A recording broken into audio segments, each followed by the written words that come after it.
detail and was all together working as a zone officer. You know, zone officer, I worked inside of the way this building was structured. They had two zones, A and B zone, with 200 inmates on both sides, open bay. So when I got to this other duty post, I didn't go on the unit anymore. I just went and picked up inmates from outside of the gate.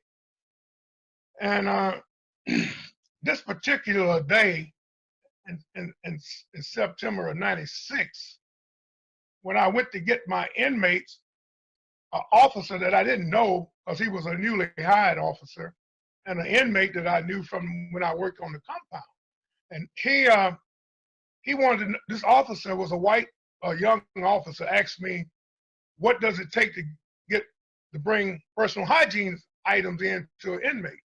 I said, well, first of all, you got to clear it with the watch commander and get his approval.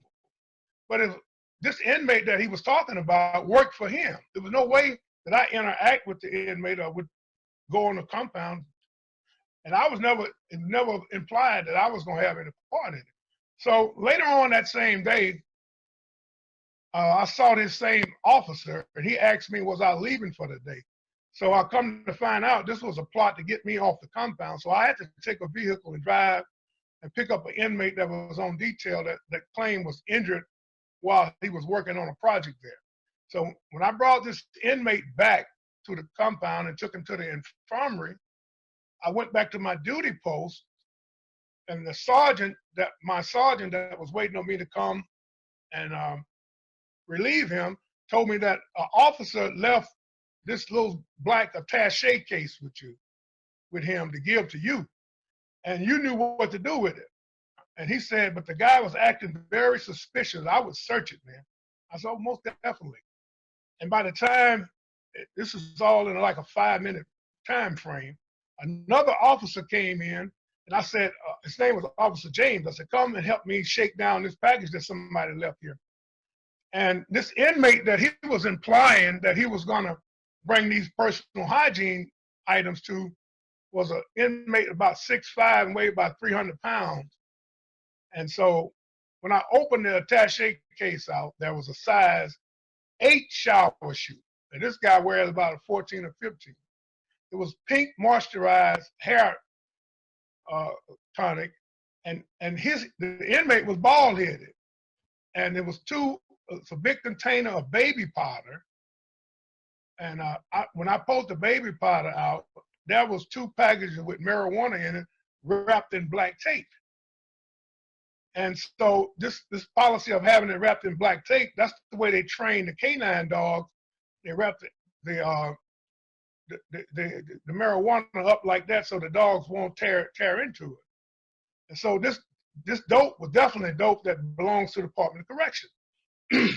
And so I immediately called the watch commander and told him what was happening. And be mindful that my 2 superiors, they work 8-hour shifts, and they get off at 3 o'clock, and I got off at 4 o'clock. And they usually park their vehicle directly in front of the building, but that particular day, it was no different than ordinary. You know, come there. I came back about 3:15, and their vehicles wasn't in front of the thing, and everybody was just business as usual. But as I walked down to the side of the building, and their office was locked and the lights was cut off. But when I walked by, I could see like a door opening, and it was the bathroom door opening. Somebody was in there, and there was only one way out of that office. So I banged on the door, and I banged. I said, I told them I wasn't going anywhere. I know somebody in here. Come out. And inside of that office was Johnny Denmark, Sergeant Denmark, and Sergeant Victor Brewer. Those were my superiors. They was hiding out in that office, and they was gonna come over and bust me with that marijuana in my possession to make it appear that I was smuggling marijuana into the prison. And so I got the watch command. I wrote an incident report up, and the investigator, Malcolm McClendon, he came over and was doing the incident report, and this guy hand was shaking so bad that he couldn't even write up the report.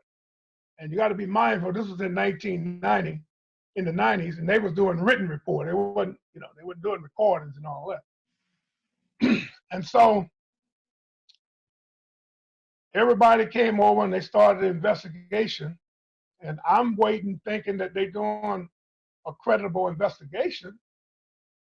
And after a couple months, an inmate came to me and told me that, Mr. Moses, they sent me out here to plant dope on you. But I'm not going to, I can't do it. You've always been like a father figure to me, and there's no way I could do it. And when he told me that who was all part of the conspiracy, it blew my mind.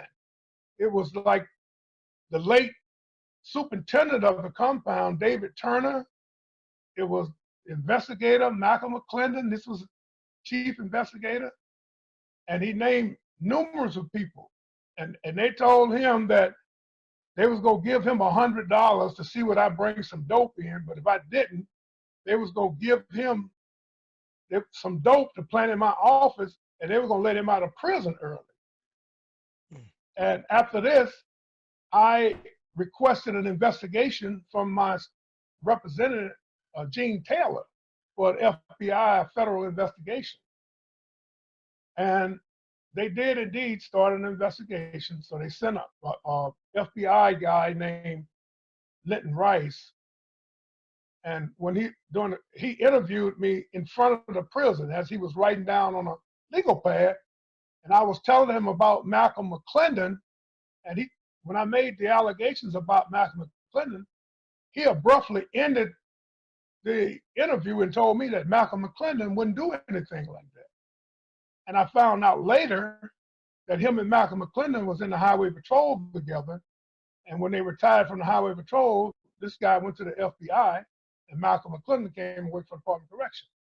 And so I contacted the director of the FBI and told him he needs to send another investigator because this guy was doing a compromised investigation. It's a conflict of interest because one of his friends probably was implemented in this. And so sure enough, they did send another FBI agent named Nydecker. And so he came by my house and interviewed me and several co-workers. And after maybe a couple of months of investigation, when he's completed his investigation, he sent it to Washington to be analyzed to determine whether or not they're going to bring criminal charges.